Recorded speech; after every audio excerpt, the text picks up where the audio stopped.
My father never really got over me believing. Probably felt that I'd shamed the family. I had betrayed the culture, even though I felt more Jewish than ever. And he wouldn't let me really explain too much. Every once in a while, he'd ask me a question, and I'd have maybe 2 minutes to answer. Like he'd ask me, so tell me about that desert experience. Or do you believe in life after death? And once I told him, yes, I believe in one who came back from the dead. I tried to show him Isaiah 53, but he'd say, oh, that's about Israel. That's not talking about any suffering Messiah. So he really wouldn't let me engage him. I think that was the hardest thing in my life, that my dad wouldn't let me at least explain why I believe what I believe and why it's so Jewish. I think he was afraid to admit that he might have been wrong, that his whole life he had not believed in Jesus as a Messiah. Of course, many more years than I had not believed. But it was saying that not only am I wrong, but my parents were wrong, and his ultra-Orthodox grandparents were wrong, and our Jewish people as a whole have been wrong about Jesus not being the Messiah. My mom, well, she wasn't that religious. She was very culturally Jewish, so it didn't really matter to her. She just said, I'm not changing. I'm Jewish. I'm too old to change. But she would listen to me. She'd read some things and then began to be a little more open at the end of her life. The changing you have to do is repenting. And in Hebrew it's called, which is the big thing, teshuvah, which is a turning. It's an acknowledging that I have sinned against the God of our fathers, the God of Abraham, Isaac, and Jacob. And no amount of mitzvot, no amount of good deeds, no amount of tikkun olam, repairing the world, or social justice can change my heart. I need to be forgiven of my sins. I need to be reconciled to God. And that the Day of Atonement, Yom Kippur, doesn't do it. Because in our Jewish scriptures, there was always a sacrifice that had to be made. On the Day of Atonement, it was a goat. It was blood that was shed. And then there was a scapegoat that was sent off into the wilderness to take the guilt and bear the guilt away.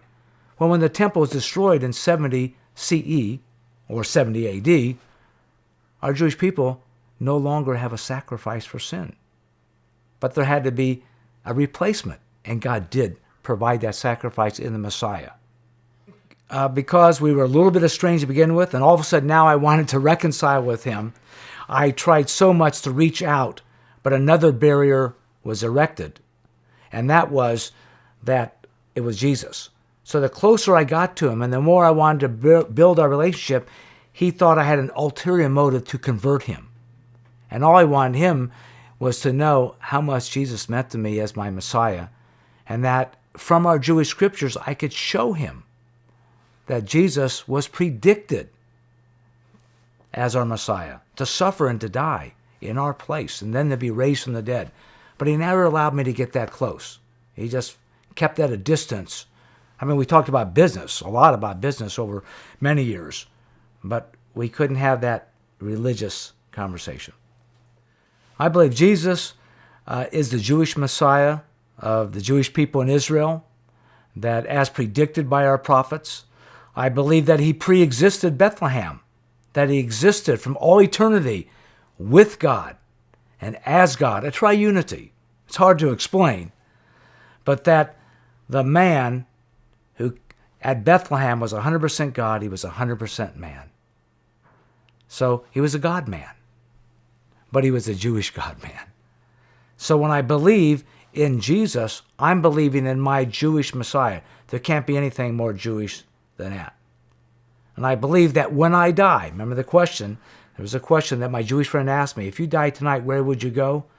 Now I know 100% for sure that when I die, I will go into the immediate presence of God, not because of anything I've done, but because of what Jesus, my Messiah, has done for me, and that I will see him again. I will see him face to face.